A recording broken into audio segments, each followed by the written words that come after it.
Assalomu alaykum azizlar. Bugungi darsimizda Windows'ni aktivatsiya qilamiz. Mana noutbukimizni chetida mana shunday so'zlar chiqib turibdi. Shuni qanday qilib yo'qotishni ko'rsataman. Buning uchun pusk va air tugmasini bosib olamiz. Va shunday oyna ochiladi. Pusk airni bosgandan keyin shu oyna ichiga PowerShell deb yozamiz. Ko'ryaptimi azizlar? Mana shunday. PowerShell deb yozamiz va OK ni bosamiz. Va bizga qora oyna ochib beradi. Mana bunday oyna ochib beradi. Va mana shu joyiga silka tashlaymiz. Hozir u silkani qayerdan olishni ko'rsatib beraman.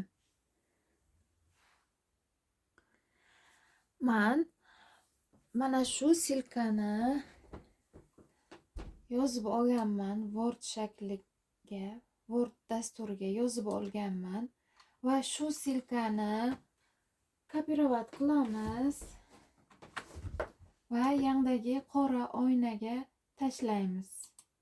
Mana bu joyiga tashlaymiz va enterni bosamiz. Biroz kutib turing deyapti. Internetimiz slabi. Hozir yana bizga oyna ochib berish kerak.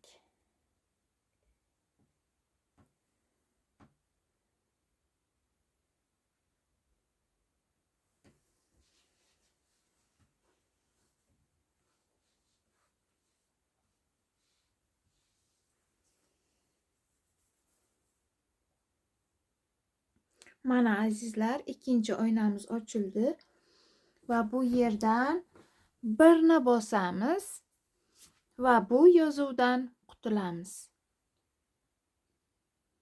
Mana azizlar, birni bosganda yana oyna ochiladi.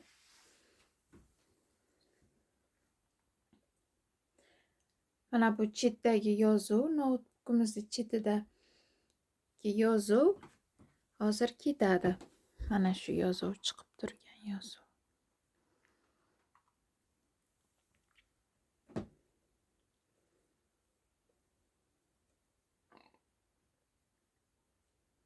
Mana azizlar, yana oynamiz ochildi. Sekin ishlayapti. Mana shu yeri yashil bo'lishi kerak. Shu joyi yashil bo'lganda Windows'imiz aktivatsiya bo'ladi.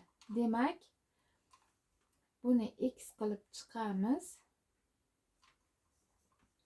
va ko'ramiz notebookimizni chetida yozuv bormi, yo'qmi. Mana azizlar, yanda mana shu yerda yozuv bor edi. Windows'ni aktivatsiya qil deb chiqib turgandi. Mana shunday pusk va airga kirdik va oyna ochildi. PowerShell deb yozdik. Biroz keyin qora oyna ochildi va qora oynaga ana bu silkani tashlab oldik. Mana bu.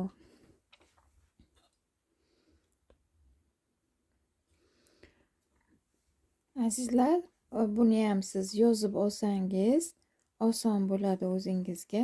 Mana shu silkani yozgandan keyin enterni bosasiz va yana oyna ochiladi. Birni bosasiz va kutasiz. Yashilcha so'zlar chiqqandan keyin Windows'ingiz aktivatsiya bo'lganligini bilsangiz bo'ladi. Videomiz foydali bo'lgan bo'lsa, kanalimizga obuna bo'lib, like bosib qo'yishni unutmang. Xayr, salomat bo'ling.